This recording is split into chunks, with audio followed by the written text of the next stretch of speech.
ഞങ്ങളും ക്രൂശിക്കപ്പെട്ട ക്രിസ്തുവിനെ പ്രസംഗിക്കുന്നു. പ്രപഞ്ചമാകെ തഴുകി ഉണർത്തുന്ന ആത്മചൈതന്യമാണ് വരേണ്ടത്. പ്രപഞ്ചമാകെ തഴുകി ഉണർത്തുന്ന ദിവ്യ ചൈതന്യം, അത് പരിശുദ്ധാത്മ തേജസ്സാണ്, അത് പരിശുദ്ധാത്മ ചൈതന്യമാണ്. ഇന്ന് മനുഷ്യ മനസ്സുകൾ മയങ്ങിക്കിടക്കുകയാണ്. ഇന്ന് മനുഷ്യ ചേതന ഉറങ്ങുകയാണ്.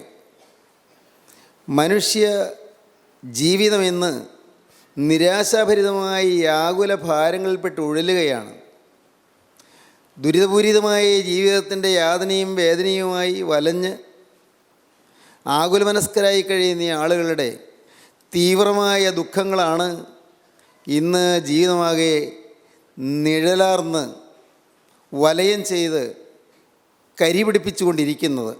എന്നാൽ പ്രിയപ്പെട്ടവരെ, നമ്മുടെ ചേതനയെ ഉണർത്തുന്ന പരിശുദ്ധാത്മാവിൻ്റെ തേജസ്, നമ്മുടെ നിരാശകൾ മാറ്റുന്ന, നമ്മുടെ ജീവിതത്തിൻ്റെ യാതനകളും വേദനകളും അകറ്റുന്ന, ശാന്തിയും സമാധാനവും സ്വസ്ഥതയും നമുക്ക് നൽകുന്ന ജീവനുള്ള ദൈവത്തിൻ്റെ പരിശുദ്ധാത്മ തേജസ് നമ്മിൽ നിഴലിക്കുമ്പോൾ നാം ഭാഗ്യശാലികളായി ഉണരും. നമ്മുടെ ചൈതന്യം ഉണരും. നമ്മുടെ ജീവിതത്തിൻ്റെ നിരാശകൾ മാറും. ശാന്തതയും സമാധാനവും കൈവരും.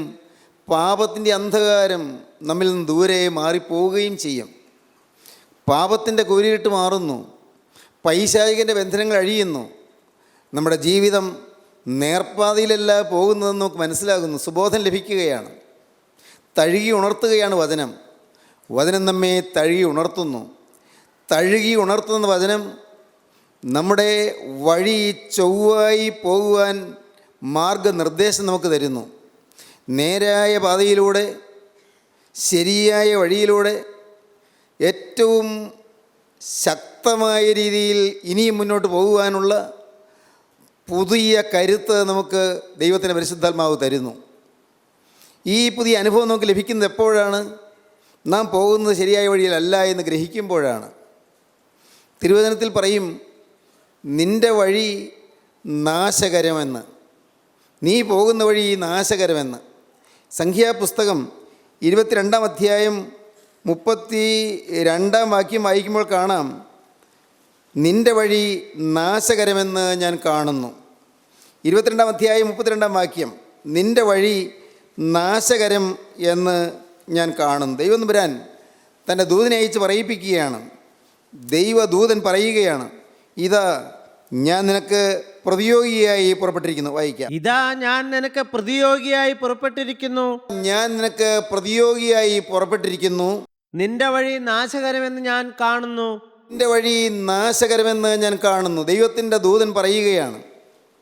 ദൈവത്തിൻ്റെ ദൂതൻ ഒരു പ്രവാചകനോട് പറയുന്ന വാക്കാണിത്. ദൈവത്തിൻ്റെ വചനം പറയുന്ന ഒരു വ്യക്തിയോട് ദൈവത്തിൻ്റെ ദൂതൻ അരുളി ചെയ്യുന്ന ഒരു വചനമാണിത്. നിൻ്റെ വഴി നാശകരമെന്ന് ഞാൻ കാണുന്നു. ഇതാ ഞാൻ നിനക്ക് പ്രതിയോഗിയായി പുറപ്പെട്ടിരിക്കുന്നു. ദൈവം തന്നെ മനുഷ്യന് പ്രതിയോഗിയായി പുറപ്പെട്ടിരിക്കുന്നു. ഈ പോകുന്ന മനുഷ്യൻ പ്രവാചകനാണ്. അവൻ ദൈവത്തിൻ്റെ വചനം അറിയിക്കുന്നവനാണ്. ദൈവത്തിൻ്റെ ആത്മാവിനെ പ്രാപിച്ചവനാണ്. ദൈവത്തിൻ്റെ ആത്മാവിൻ്റെ വചനം നാവിൽ വരച്ച് കിട്ടിയവനാണ്. ദൈവത്തിൻ്റെ വചനം പറയുന്ന, ദൈവത്തിൻ്റെ ആത്മാവിൻ്റെ ശബ്ദം നാവിന്മേൽ കിട്ടിയ ഒരു പ്രവാചകൻ ദൈവത്തിൻ്റെ ശബ്ദം ഇപ്പോൾ കേൾക്കുന്നത് ഇങ്ങനെയാണ്, നീ പോകുന്ന വഴി നാശകരം, നിൻ്റെ വഴി തെറ്റായ വഴിയാണ്, നീ പോകുന്ന വഴി അപകടകരമാണ്. സ്നേഹിതരെ, നിങ്ങൾ കേൾക്കൂ, ജീവനുള്ള ദൈവം ഇപ്പോൾ നമ്മെ വിര ചൂണ്ടിക്കൊണ്ട് പറയുന്നത്, നിൻ്റെ വഴി നാശകരം. ഞാൻ കാണുന്നു, നീ പോകുന്ന അപകടത്തിലേക്കാണെന്ന് ഞാൻ കാണുന്നു. നീ ഇപ്പോൾ നീങ്ങുന്നത് അനർത്ഥത്തിലേക്കാണെന്ന് ഞാൻ കാണുന്നു. ഏറ്റവും ഭയാനകമായ അഗാധ ഗർത്തത്തിലേക്ക് നീ പോവുകയാണ് എന്ന് ഞാൻ കാണുന്നു. പടുകുഴിയിലേക്ക് നീ നീങ്ങുകയാണെന്ന് ഞാൻ കാണുന്നു. തിരിച്ചു വരാൻ വയ്യാത്ത ഭയാനകമായ അനർത്ഥത്തിലേക്ക് ഓരോ ചുവടും നീ വെച്ചുകൊണ്ടിരിക്കുന്നത് ഞാൻ കാണുന്നു. നിൻ്റെ വഴി നാശകരമെന്ന് ഞാൻ കാണുന്നു. അതുകൊണ്ട് ഞാൻ നിനക്ക് പ്രതിയോഗിയായി പുറപ്പെട്ടു വന്നിരിക്കുന്നു. ദൈവദൂതൻ പറയുകയാണ്. ആരാണ് ഈ പ്രവാചകൻ? പ്രവാചകൻ ദൈവത്തിൻ്റെ വചനം കിട്ടിയ പ്രവാചകനാണ്. പക്ഷേ ആ പ്രവാചകൻ സ്വന്തം സ്വകാര്യ ലാഭം ലാക്കാക്കുന്ന പ്രവാചകനാണ്.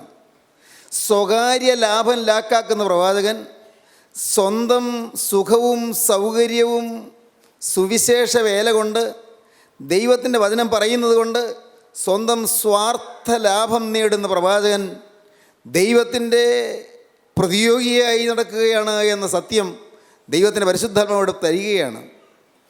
ബിലയാം എന്നാണ് പ്രവാചകൻ്റെ പേര്. ആ ദർശകൻ, ആ പ്രവാചകൻ ദൈവത്തിൻ്റെ വചനം നാവിൽ കിട്ടിയ ആളാണ്. ദൈവത്തിൻ്റെ ശബ്ദം കേൾക്കാനിടയായ പ്രവാചകനാണ്. ദൈവം നേരിട്ട് സംസാരിച്ച പ്രവാചകനാണ്. ദൈവത്തിൻ്റെ വഴിയിലൂടെ നടക്കാൻ വിളിക്കപ്പെട്ട പ്രവാചകനാണ്. എന്നാൽ ഈ പ്രവാചകനോട് ഇപ്പോൾ ദൈവം പറയുന്നു, നിനക്ക് പ്രതിയോഗിയായി ഞാൻ പുറപ്പെട്ടു വന്നിരിക്കുന്നു. ഇതാ ഞാൻ നിനക്ക് പ്രതിയോഗിയായി പുറപ്പെട്ടിരിക്കുന്നു. നിൻ്റെ വഴി നാശകരമെന്ന് ഞാൻ കാണുന്നു. ബിലയാം സ്വാർത്ഥ ലാഭത്തിന് വേണ്ടിയാണ് പോകുന്നത്. കഴിഞ്ഞ പ്രാവശ്യം നാം ചിന്തിച്ചത് നിങ്ങൾക്ക് ഓർമ്മയുണ്ടോ? മോവാബ് രാജാവായ ബാലാക്ക് ബിലയാമിനെ ക്ഷണിക്കുകയാണ്. ബാലാക്ക് ബിലയാമിനെ ക്ഷണിച്ചത് ദൈവജനത്തെ ശപിക്കുവാനാണ്. ദൈവജനത്തെ ശപിക്കുവാൻ, ഇസ്രായേൽ മക്കളെ ശപിക്കുവാൻ, ദൈവം വിളിച്ച് പുറപ്പെടുവിച്ചു കൊണ്ടുവരുന്ന ജനത്തെ ശപിക്കുവാൻ. പിതാക്കന്മാർ പറയും, പിതാക്കന്മാരുടെ പ്രാർത്ഥനയിൽ വിവാഹ ശുശ്രൂഷയിൽ പറയും, നിങ്ങൾക്ക് ഓർമ്മയുണ്ടോ? മിസ്രയീമിൽ നിന്ന് കൂട്ടിക്കൊണ്ടുപോകുന്ന തൻ്റെ മണവാട്ടിയോട് ഉടമ്പടി ചെയ്യുവാൻ സീനായി മലമേൽ ഇറങ്ങി വന്ന മഹോന്നതനെന്ന്. മിസ്രയീമിൽ നിന്ന് കൂട്ടിക്കൊണ്ടുപോകുന്നതിൻ്റെ മണവാട്ടിയോട് ഉടമ്പടി ചെയ്യുവാൻ സീനായി മലമേൽ ഇറങ്ങി വന്ന മഹോന്നതൻ നടത്തിക്കൊണ്ടുപോകുന്ന ജനമാണ്. ദൈവത്തിൻ്റെ സ്വന്തം മണവാട്ടിയാണ്. ദൈവത്തിൻ്റെ പ്രിയ ജനമാണ്. ദൈവത്തിൻ്റെ വാത്സല്യഭാചനങ്ങളാണ്. ദൈവത്തിൻ്റെ വാത്സല്യഭാചനങ്ങളായ ദൈവത്തിൻ്റെ ജനത്തെ ശപിക്കുവാൻ പോകുന്നത് നാശകരമായ വഴിയാണ്. ദൈവത്തിൻ്റെ ജനത്തിൻ്റെ മുന്നേറ്റത്തെ തടയുന്നത് അപകടകരമാണ്. ദൈവജനത്തിനെതിരെ നിൽക്കുന്നത് ദോഷമാണ്. ദൈവജനത്തെ ശപിക്കുവാനോ, ജീവനുള്ള ദൈവത്തിൻ്റെ വചനം പ്രസ്താവിക്കുന്നവരെ ശപിക്കുവാനോ, ദൈവം വാത്സല്യത്തോടെ, ദൈവം സ്നേഹത്തോടെ, ദൈവം അരുമ സന്താനങ്ങളായി വളർത്തിക്കൊണ്ടുപോകുന്ന ജനത്തെ ശപിക്കുവാനോ, എത്ര നിന്ദ്യമായ പ്രവർത്തിക്കാണ് ഈ ബിലയാം പോകുന്നത്. ബിലയാം നോക്കി ബിലയാമിന് സമ്മാനം കിട്ടും. ബിലയാമിന് സമ്മാനം കിട്ടും.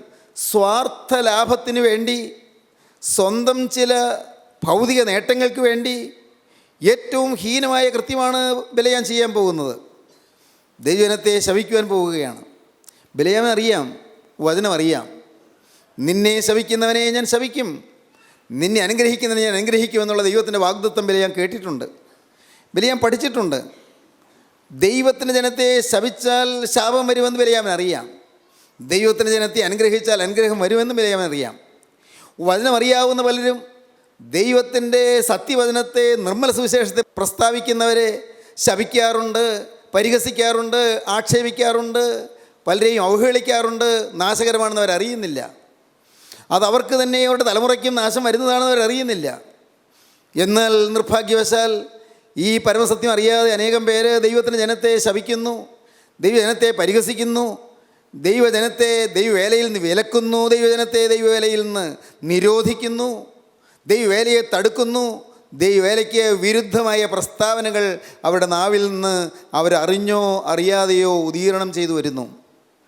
സഹോദരങ്ങളെ, ഇവിടെ ബിലയാം ദൈവജനത്തെ ശപിക്കാൻ പോവുകയാണ്. ബിലയാമിന് സമ്മാനം കിട്ടും.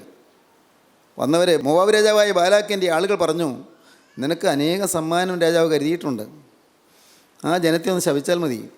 അനേകം സമ്മാനങ്ങൾ ബിലയാമിന് പോകണമെന്നുണ്ട്. പക്ഷേ ബിലയാം പറഞ്ഞു, ഞാൻ അങ്ങനെ ചുമ്മാ വരികയില്ല, ഞാൻ ദൈവത്തിൻ്റെ പ്രവാചകനാണ്, എനിക്ക് ഗൈഡൻസ് കിട്ടണം. ദൈവത്തിൽ നിന്ന് ഗൈഡൻസ് കിട്ടാതെ ഞാൻ വരില്ല. ഞാൻ വരണമെങ്കിൽ എനിക്ക് ദൈവത്തോട് ചോദിക്കണം. പറയുന്ന വാക്കുകളെല്ലാം എന്ത് നല്ല ആത്മീയമാണ്. ദൈവത്തോട് ചോദിക്കണം. ദൈവത്തിൻ്റെ വെള്ളപ്പാട് കിട്ടാൻ ഞാനൊന്നും ചെയ്യില്ല, ദൈവം അനുവദിക്കാതെ ഞാനൊന്നും ചെയ്യുകയില്ല, ഞാൻ ദൈവഹിതം മാത്രമേ നിവർത്തിക്കുകയുള്ളൂ. ഈ പറയുന്നതിലെല്ലാം ആത്മീയമായ ഛായയുണ്ട്. എനിക്ക് തോന്നുന്നു നമ്മിൽ പലർക്കും ആത്മീയ ഛായയുണ്ട്. നമ്മുടെ വാക്കുകളിൽ ആത്മീയമുണ്ട്. നമ്മുടെ വാക്കുകളിൽ ആത്മീയമായ ചില സ്വരങ്ങളുണ്ട്, ആത്മീയമായ ചില തഴക്കങ്ങളുണ്ട്, ആത്മീയമായ ചില സമ്പ്രദായങ്ങളുണ്ട്, ആത്മീയമായ ചില ശൈലികളുണ്ട്. പലർക്കും ഉണ്ട്. കാരണം പല നാളുകളായി കൂട്ടായ്മയിലിരുന്ന് വചനം കേൾക്കുന്നു, നമുക്ക് ചില ശൈലികളൊക്കെ കൈവശം കിട്ടിയിട്ടുണ്ട്. സ്നേഹിതരെ, നിങ്ങൾ ചിന്തിക്കൂ. ബിലയാം പറയുകയാണ്, ഞാൻ ദൈവത്തോട് ചോദിച്ചിട്ടേ വരൂ, ഈ ദൈവത്തിൻ്റെ അനുവാദം വേണം. ദൈവത്തിൻ്റെ തിരികെ നിവർത്തിക്കുകയുള്ളൂ, അല്ലാതെ ഞാൻ സ്വന്തമായിട്ടും ചെയ്യില്ല. അവർക്ക് വളരെ ബഹുമാനം തോന്നി. എന്തൊരു നല്ല തീക്ഷ്ണതയുള്ള പ്രവാചകൻ, എന്തൊരു നല്ല ദൈവബോധമുള്ള മനുഷ്യൻ. ശരി, അങ്ങനെയാകട്ടെ. അങ്ങനെയാണെങ്കിൽ നിങ്ങൾ ഇന്നൊരു ദിവസം താമസിക്കുക, എനിക്ക് രാത്രി പ്രാർത്ഥിക്കണം. പ്രാർത്ഥിച്ച് ദൈവത്തിൽ നിന്ന് ഗൈഡൻസ് കിട്ടി, ദൈവത്തിൽ നിന്ന് നടത്തിപ്പ് കിട്ടിയിട്ടേ ഞാൻ വരൂ. പ്രാർത്ഥിച്ചു. നീതിപുരം പറഞ്ഞു, നോ, നീ പോകരുത്, നീ പോകരുത്, എൻ്റെ ജനത്തെ ശപിക്കാൻ അവർ വിളിക്കുന്നത്, നീ പോകരുത്. ബലിയാമിന് ഉള്ളിൽ വിഷമം, പോകണമെന്നുണ്ട്. ദൈവത്തിൽ നിന്ന് അവരനുവാദം കിട്ടിയിട്ട് വേണം പോകണമെന്നുണ്ട്. ദൈവത്തിൻ്റെ സന്നിധിയിൽ അനുവാദം ചോദിക്കുമ്പോൾ, ദൈവത്തിൻ്റെ ഹിതമറിയാൻ ശ്രമിക്കുമ്പോൾ സ്വന്തം താല്പര്യങ്ങളെല്ലാം മാറ്റി വയ്ക്കേണ്ടതാണ്. സ്വന്തം താല്പര്യം മാറ്റിവെക്കാതെ, സ്വന്തം ഇഷ്ടങ്ങൾ മാറ്റിവെക്കാതെ ചോദിച്ചാൽ അത് അപകടകരമാണ്, ദോഷകരമാണ്. പക്ഷേ പ്രവാചകൻ രാവിലെ പറഞ്ഞു, അയ്യോ, എന്നെ നിങ്ങളുടെ കൂടെ വരാൻ ദൈവം സമ്മതിക്കുന്നില്ല, എനിക്ക് വരാൻ ഗൈഡൻസ് കിട്ടുന്നില്ല, നടത്തിപ്പില്ല.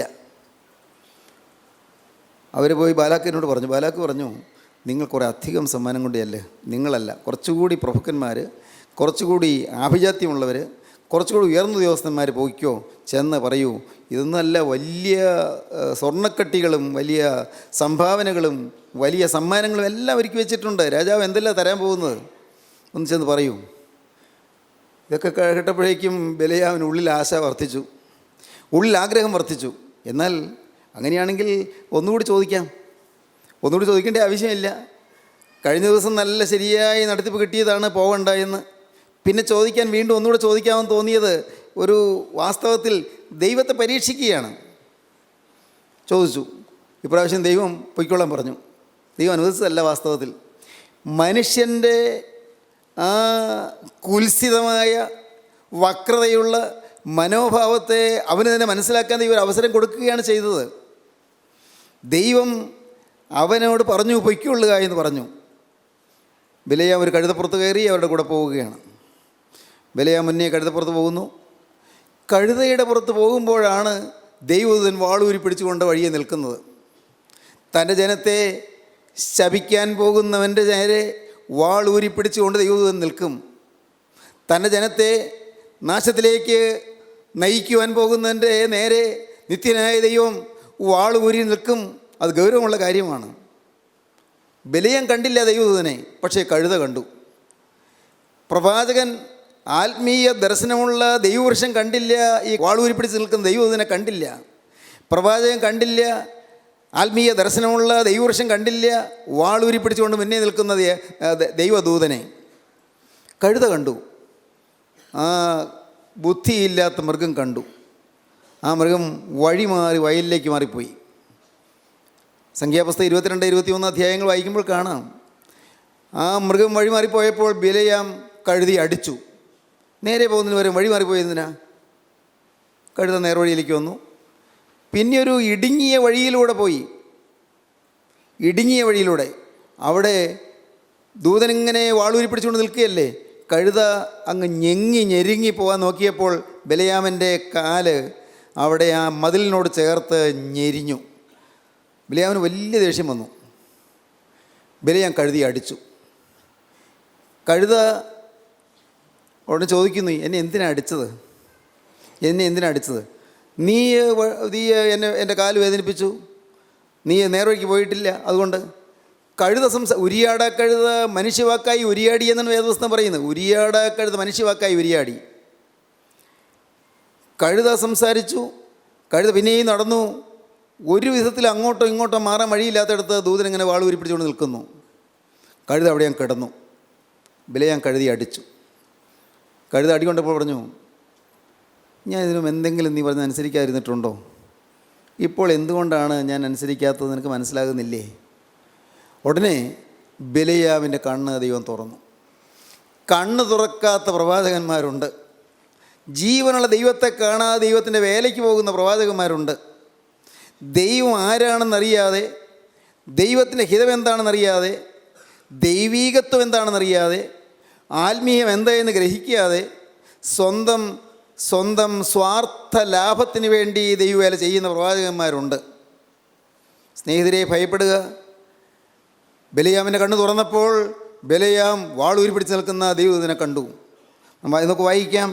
വാളൂരി പിടിച്ചുകൊണ്ട് നിൽക്കുന്ന ദൈവദൂതനെ കണ്ടു. 30-ാം വാക്യം മുതൽ വായിക്കാം. 22-ാം അധ്യായം 30-ാം വാക്യം മുതൽ. കഴുത ബിലയാമിനോട്, ഞാൻ നിന്റെ കഴുതയല്ലയോ? കാലമൊക്കെയും എന്റെ പുറത്തല്ലയോ നീ കയറി നടന്നത്? ഞാൻ എപ്പോഴെങ്കിലും ഇങ്ങനെ നിന്നോട് കാണിച്ചിട്ടുണ്ടോ എന്ന് ചോദിച്ചു.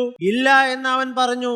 അപ്പോൾ യഹോവ ബിലയാമിന്റെ കണ്ണു തുറന്നു. യഹോവയുടെ ദൂതൻ വാളൂരി പിടിച്ചുകൊണ്ട് നിൽക്കുന്നത് അവൻ കണ്ടു. സാഷ്ടാംഗം വീണ് നമസ്കരിച്ചു. യഹോവയുടെ ദൂതൻ അവനോട്, ഈ 3 പ്രാവശ്യം നീ കഴുതയെ അടിച്ചത് എന്ത്? ഇതാ ഞാൻ നിനക്ക് പ്രതിയോഗിയായി പുറപ്പെട്ടിരിക്കുന്നു. നിന്റെ വഴി നാശകരമെന്ന് ഞാൻ കാണുന്നു. വഴി നാശകരമെന്ന് ഞാൻ കാണുന്നു. ദൈവത്തിന് സ്തോത്രം. സഹോദരങ്ങളെ, ദൈവജനത്തെ ശപിക്കാൻ പുറപ്പെടുന്നവൻ്റെ വഴി നാശകരമാണ്.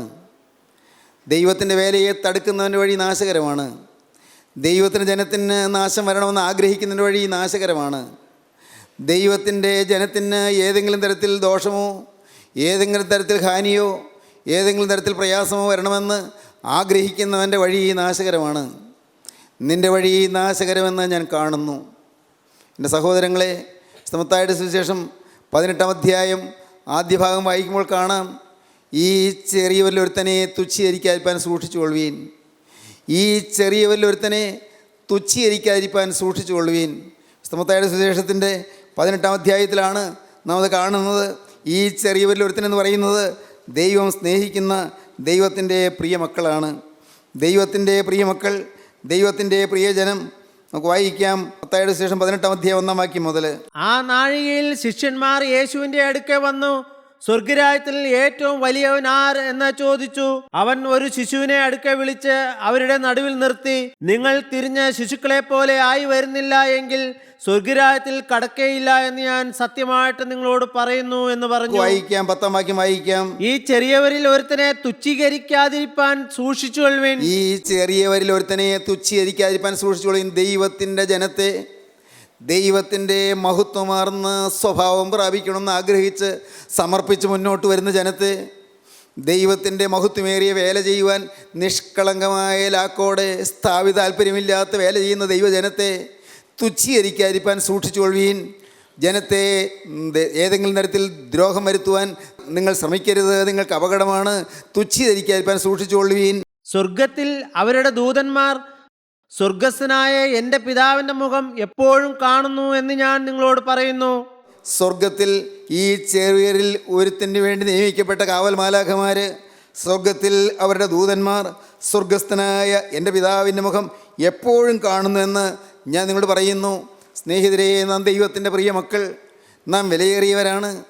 നാം ദൈവസന്നിധിയിൽ വിലപ്പെട്ടവരാണ്.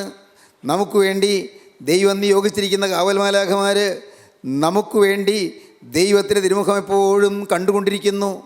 നമുക്ക് വേണ്ടി ദൈവ തിരുമുഖത്തേക്ക് എപ്പോഴും നോക്കിക്കൊണ്ടിരിക്കുന്നു. നമ്മെ സംരക്ഷിക്കുന്നു. സ്വർഗീയ ദൂതന്മാർ സംരക്ഷിക്കുന്നവരാണ് നാം. നിങ്ങളിത് കേൾക്കുമ്പോൾ തോന്നും, അങ്ങനെ ദൈവത്തിൻ്റെ ദൂതന്മാർ എന്നെ സംരക്ഷിക്കുന്നുണ്ടെങ്കിൽ പിന്നെ എനിക്കെന്താണ് രോഗം വരുന്നത്? പിന്നെ എനിക്കെന്താണ് എൻ്റെ കുടുംബത്തിൽ പ്രശ്നങ്ങൾ വരുന്നത്? പിന്നെ എന്താണ് എനിക്ക് ഇത്ര വരുത്ത് കടം വരുന്നത്? പിന്നെ എന്താണ് എൻ്റെ കുടുംബത്തിൽ പലതരത്തിൽ അലോഹ്യങ്ങളും ഇഷ്ടക്കുറവുകളും മുഷിച്ചിലുകളും വരുന്നത്? കുടുംബത്തിൽ ഐക്യമില്ലാതെ പോകുന്നത് എന്തുകൊണ്ടാണ്? ഞാൻ പരീക്ഷ പാസ്സാകാത്തത് എന്തുകൊണ്ടാണ്? എനിക്ക് ജോലി കിട്ടാത്തത് എന്തുകൊണ്ടാണ്? എൻ്റെ വിവാഹം നടക്കാത്തത് എന്തുകൊണ്ടാണ്? എനിക്കൊരു പിഞ്ചു കുഞ്ഞിനെ കിട്ടാത്തത് എന്തുകൊണ്ടാണ്? ദൈവത്തിൻ്റെ മാലാഖമാരെ എനിക്ക് വേണ്ടി നിയോഗിച്ചിട്ടുണ്ടെങ്കിൽ എനിക്കെന്താണ് ആക്സിഡൻറ്റ് വന്നത്? എനിക്കെന്താണ് അത്യാഹിതം വന്നത്? സ്നേഹിതരെ, നിങ്ങൾ പലർക്കും ഇമാതിരിയുള്ള ചിന്തകൾ വരാവുന്നതാണ്. എന്നാൽ നിങ്ങൾ കേൾക്കൂ, സ്വർഗത്തിലെ ദൈവം നമുക്ക് വേണ്ടി കരുതുന്നുണ്ട്. ഏറ്റവും വലിയ ആത്യന്തിക നന്മ നമുക്ക് തരുവാൻ ദൈവം നിർണയിച്ചിട്ടുണ്ട്. നിങ്ങൾ വിശ്വസിക്കൂ, ദൈവത്തിൻ്റെ സ്നേഹം നമുക്ക് വേണ്ടി ഏറ്റവും നല്ലത് കരുതുകയാണ്. ഇന്നുള്ള ഈ കഷ്ടപ്പാടുകൾ അത് തൽക്കാലം നിങ്ങൾ വിട്ടിട്ട് കഴിഞ്ഞ കാലങ്ങൾ വന്നുപോയ കഷ്ടതയുടെ നാളുകളിലേക്ക് തിരിഞ്ഞു നോക്കൂ. രോഗം വന്ന നാളുകൾ, ദുരിതം വന്ന നാളുകൾ, പ്രതിസന്ധികൾ വന്ന നാളുകൾ, നിങ്ങൾക്ക് വലിയ ദുർഘടങ്ങളിൽ കൂടി കടന്നു പോകേണ്ടി വന്ന നാളുകൾ ഒന്ന് നിങ്ങൾ ചിന്തിച്ചു നോക്കൂ. അപ്പോൾ നിങ്ങൾക്ക് കാണാം, നന്നായി ആ കാലങ്ങൾ എനിക്ക് ആത്മീയ അഭിവൃദ്ധിക്കായി ഉതകിയല്ലോ എന്ന്, എനിക്ക് ആത്മാവിൽ നിൽക്കുന്നതിന് സഹായമായല്ലോ എന്ന്, ഞാൻ മാനസാന്തരപ്പെടുന്നതിന് മുഖാന്തരമായല്ലോ എന്ന്. എനിക്ക് വന്ന ദുരിതങ്ങൾ, എനിക്ക് വന്ന ആപത്തുകൾ, എനിക്ക് വന്ന കഷ്ടങ്ങൾ, എനിക്ക് വന്ന നഷ്ടങ്ങൾ, എൻ്റെ കർത്താവേ, അതെല്ലാം നീ എൻ്റെ ആത്യന്തിക നന്മയ്ക്കാക്കി മാറ്റിയല്ലോ. എൻ്റെ ആത്മാവിൻ്റെ വിശുദ്ധീകരണത്തിന് വേണ്ടി ഉതകിയല്ലോ. എനിക്ക് വീണ്ടും ജന്മം കിട്ടുന്നതിന് അത് മുഖാന്തരമായി തീർന്നല്ലോ. എനിക്ക് എന്നെ തന്നെ ഒന്ന് കാണാൻ സഹായകമായല്ലോ, എനിക്കൊന്ന് റീതിങ്ക് ചെയ്യാനത് സഹായമായല്ലോ. ചിലതെല്ലാം എനിക്ക് എൻ്റെ ജീവിതത്തിൽ കറക്റ്റ് ചെയ്യാനുണ്ട് എന്ന് എനിക്ക് മനസ്സിലാകുന്നതിന്, ചിലതെല്ലാം എനിക്ക് തിരുത്താനുണ്ടെന്ന് എനിക്ക് മനസ്സിലാകുന്നതിന് അത് മുഖാന്തരമായി തീർന്നല്ലോ. കർത്താവേ നന്നായി, കഷ്ടപ്പാടിൻ്റെ നാളുകൾ വന്നത് നന്നായി. നീ എന്നെ മറന്നില്ല, നീ എന്നെ ഉപേക്ഷിച്ചില്ല, നീ എന്നെ മാറ്റിക്കളഞ്ഞില്ല. ദൈവത്തിന് സ്തോത്രം. നീ എന്നെ തള്ളിക്കളഞ്ഞില്ല. നിൻ്റെ കണ്ണ് എൻ്റെ പിന്നാലെ ഉണ്ടായിരുന്നു. നിൻ്റെ ദൂതന്മാർ എനിക്ക് വേണ്ടി തിരുമുഖം എപ്പോഴും കണ്ടുകൊണ്ടിരുന്നു. ദൈവത്തിൻ്റെ ദൂതന്മാർ വായിക്കുന്നത് അങ്ങനെയാണ്: ഈ ചെറിയ വല്ലവരത്തിനെ തുച്ഛീകരിക്കാൻ സൂക്ഷിച്ചുകൊള്ളുവീൻ. സ്വർഗത്തിൽ അവരുടെ ദൂതന്മാർ സ്വർഗസ്ഥനായ എൻ്റെ പിതാവിൻ്റെ മുഖം എപ്പോഴും കാണുന്നു എന്ന് ഞാൻ നിങ്ങളോട് പറയുന്നു. ദൈവത്തിന് സ്തോത്രം. വീണ്ടും 14 വാക്യം നമുക്ക് വായിക്കാം. അങ്ങനെ തന്നെ ഈ ചെറിയവരിൽ ഒരുത്തൻ നശിച്ചു പോകുന്നത് സ്വർഗസ്ഥനായ നിങ്ങളുടെ പിതാവിന് ഇഷ്ടമല്ല. ഈ ചെറിയവരിൽ ഒരുത്തൻ ഇപ്പോൾ ഈ ഭൂമിയിൽ വിലകെട്ടവനായിരിക്കാം, വലിയ വിദ്യാഭ്യാസമില്ലാത്തവനായിരിക്കാം, വലിയ ആരോഗ്യമില്ലാത്തവനായിരിക്കാം, വലിയ പണമില്ലാത്തവനായിരിക്കാം, വലിയ താടിമോടി പ്രതാപങ്ങളൊന്നും ഇല്ലാത്തവനായിരിക്കാം. പക്ഷേ ഈ ചെറിയവരിലൊരുത്തൻ നിങ്ങളുടെ സ്വർഗസ്ഥനായ പിതാവിന് ഇഷ്ടമല്ല. ഈ ചെറിയവരിലൊരുത്തൻ നശിച്ചു പോകുന്നത്, ഈ ചെറിയവരിലൊരുത്തൻ നശിച്ചു പോകുന്നത് സ്വർഗസ്ഥനായ നിങ്ങളുടെ പിതാവിന് ഇഷ്ടമല്ല. എൻ്റെ സഹോദരങ്ങളെ, നാം ദൈവത്തിൻ്റെ പ്രിയ ജനമാണ്. നാം ക്രിസ്തു യേശുവിൻ്റെ രക്തത്താൽ വിലയ്ക്ക് വാങ്ങപ്പെട്ടവരാണ്. ക്രിസ്തു തൻ്റെ രക്തം കൊടുത്ത് വിലയ്ക്ക് വാങ്ങത്തക്കവണ്ണം, തൻ്റെ ജീവന് പകരമായി നമ്മെ കാണത്തക്കവണ്ണം നാം വിലയേറിയവരാണ്. തൻ്റെ സ്വർഗീയ ജീവന് പകരമായി തൻ്റെ ജീവനായ, തൻ്റെ സ്വന്തം ജീവനായ ആ തിരുരക്തത്തിൻ്റെ പകരമായി നമ്മെ കാണത്തക്കവണ്ണം നാം വിലയേറിയവരാണ്, നാം മാന്യരാണ്. യെശയ്യാ പ്രവാചകന്റെ പുസ്തകം 43-ാം അധ്യായം ആദ്യത്തെ വാക്യങ്ങൾ വായിക്കുമ്പോൾ കാണാം: നീ എനിക്ക് വിലയേറിയവനും മാന്യനുമായി ഞാൻ എണ്ണിയിരിക്കുന്നു എന്ന്. നീ എനിക്ക് വിലയേറിയവനാണ്, നീ എനിക്ക് മാന്യനാണ്. ദൈവത്തിന് സ്തോത്രം. യെശയ്യാ പ്രവാചകൻ പറയും: പുഴുവായ യാക്കോബേ, നീ ഭയപ്പെടേണ്ട. ഇസ്രായേൽ ജനമേ, ഇസ്രായേൽ പരീക്ഷയെ, ഇസ്രായേൽ വംശമേ, നീ ഭ്രമിച്ചു നോക്കേണ്ട. ഞാൻ നിൻ്റെ ദൈവമാകുന്നു. നീ എന്നെ അറിയാതെ ഇരിക്കെ ഞാൻ നിന്നെ ഓമന പേർ ചൊല്ലി വിളിച്ചിരിക്കുന്നു. നീ എന്നെ അറിയാതിരിക്കെ ഞാൻ നിൻ്റെ അരമുറുക്കിയിരിക്കുന്നു. ദൈവത്തിന് സ്തോത്രം. പ്രിയപ്പെട്ടവരെ, യെശയ്യാ പ്രവചനം 43-ാം അധ്യായം ആദ്യ ഭാഗം നോക്കുന്നു, വായിച്ചു കേൾക്കാം. ഇപ്പോഴോ യാക്കോബേ, നിന്നെ സൃഷ്ടിച്ചവനും ഇസ്രായേലെ നിന്നെ നിർമ്മിച്ചവനുമായ യഹോവ ഇപ്രകാരം അരുളിച്ചെയ്യുന്നു: ഭയപ്പെടേണ്ട, ഞാൻ നിന്നെ വീണ്ടെടുത്തിരിക്കുന്നു, ഞാൻ നിന്നെ പേർ ചൊല്ലി വിളിച്ചിരിക്കുന്നു. നീ എനിക്കുള്ളവൻ തന്നെ. നീ വെള്ളത്തിൽ കൂടി കടക്കുമ്പോൾ ഞാൻ നിന്നോട് കൂടെ ഇരിക്കും. നീ നദികളിൽ കൂടി കടക്കുമ്പോൾ അവ നിന്റെ മീതെ കവിയുകയില്ല. നീ തീയിൽ കൂടി നടന്നാൽ വെന്തുപോകുകയില്ല. അഗ്നിജ്വാല നിന്നെ ദഹിപ്പിക്കുകയുമില്ല. പ്രിയപ്പെട്ടവരെ, നദികളിൽ കൂടി കടന്നു പോകും പോലെ, പ്രതിസന്ധികളിലൂടെ കടന്നുപോയി എന്ന് വരാം. തീയിൽ കൂടി കടന്നു പോകുന്ന പോലെ, അഗ്നിശോധനയിൽ കൂടി കടന്നുപോയി എന്ന് വരാം. താങ്ങാനാവാത്ത വിപത്തുകളെ നേരിടേണ്ടി വന്നു എന്ന് വരാം. അത്യാഹിതങ്ങളെ നാം അഭിമുഖീകരിച്ചു എന്ന് വരാം. പ്രതിസന്ധികളെ, രൂക്ഷമായ പ്രതിസന്ധികളെ നാം അഭിമുഖീകരിച്ചു എന്ന് വരാം. എന്നാൽ നീ തീയിൽ കൂടി കടക്കുമ്പോൾ ഞാൻ നിന്നോടുകൂടി ഇരിക്കും. നിന്റെ ദൈവവും ഇസ്രായേലിന്റെ പരിശുദ്ധനുമായ യഹോവ എന്ന ഞാൻ നിന്റെ രക്ഷകൻ. നിന്റെ മറുവിലയായി ഞാൻ മിസ്രയീമിനെയും നിനക്ക് പകരമായി കൂശിനെയും സബയെയും കൊടുത്തിരിക്കുന്നു. നീ എനിക്ക് വിലയേറിയവനും മാന്യനുമായി ഞാൻ നിന്നെ സ്നേഹിച്ചിരിക്കയാൽ. നീ എനിക്ക് വിലയേറിയവനാണ്, നീ എനിക്ക് മാന്യനാണ്. ലോകത്തിൽ പ്രിയപ്പെട്ടവരെ, നമുക്ക് മാന്യതയില്ല.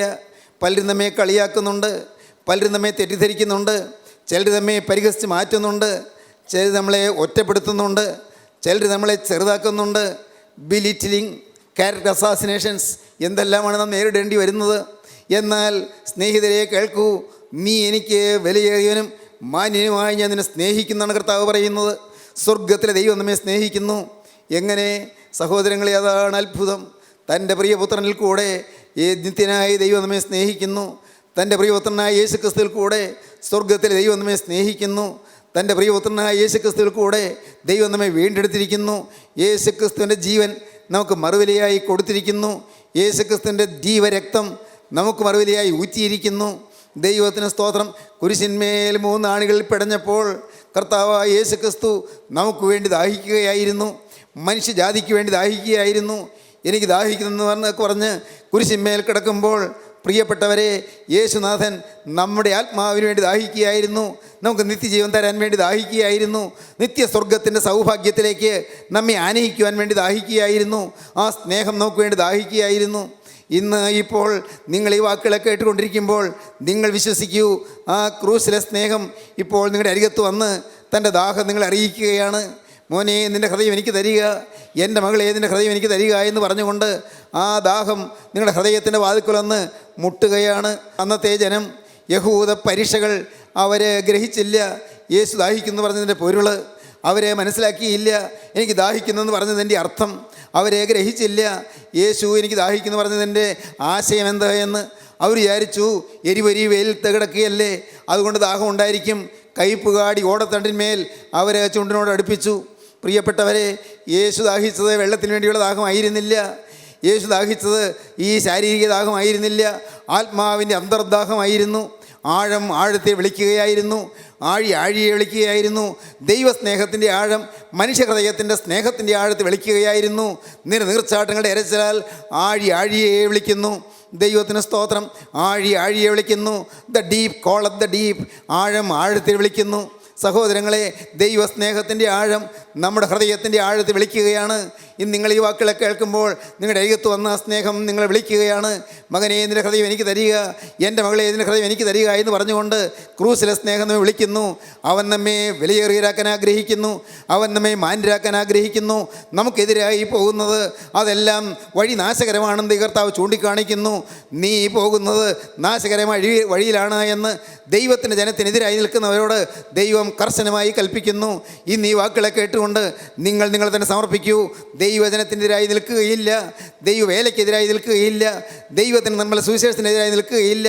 ദൈവത്തിനായി എൻ്റെ ജീവിതം ഞാനിതാ ഫലമേൽപ്പിക്കുന്നു. എൻ്റെ നാഥ, എൻ്റെ ആയുസ് മുഴുവനും യേശുവേ എനിക്ക് വേണ്ടി ക്രൂസിൽ വെച്ച് രക്ഷകൻ്റെ പ്രിയ സാക്ഷിയായി തീരുവാൻ ഞാനിതാ സമർപ്പിക്കുന്നു. നിങ്ങൾക്ക് സമർപ്പിക്കാം. ജീവിതം ക്രിസ്തുവിന് ഫലമേൽപ്പിക്കാം. വിശുദ്ധിയുടെ ജീവിതം തുടങ്ങാം. ഒരു പുതിയ പാത തിരഞ്ഞെടുക്കാം. ദൈവത്തോട് ചേർന്ന് പോകുന്ന പുതിയ പാതയിലൂടെ, അനുഗ്രഹത്തിൻ്റെ ബന്ധാവിലൂടെ നമുക്ക് മുന്നോട്ട് നീങ്ങാം. ദൈവം അനുഗ്രഹിക്കട്ടെ. നമുക്ക് പ്രാർത്ഥിക്കാം.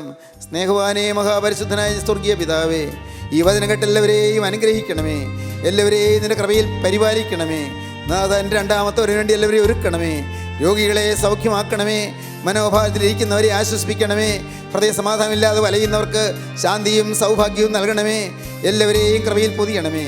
യേശു ക്രിസ്തുവിൻ്റെ സ്നേഹം നിറഞ്ഞ നാമത്തിൽ തന്നെ. ആമീൻ.